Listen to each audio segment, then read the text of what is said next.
निकाल झाला की आपल्याला आमचं डिफेन्स समोर आणि मला निकाल पुढं पुढं तो डिफेन्स करतोय पुढं पुढं झालाय. आता हे काय करा हा हातला हात सध्या आहे कळलं आणि मग इथं कळलं का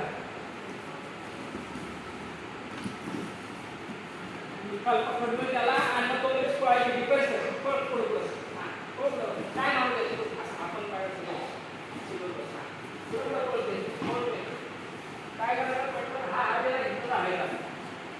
अगदी दुसऱ्या हाताने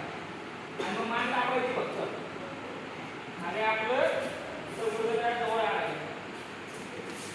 बॅट दाबून टाकलं त्याला आठ आहे आणि सोडायचं नाही का हे आजवर चित्त झाला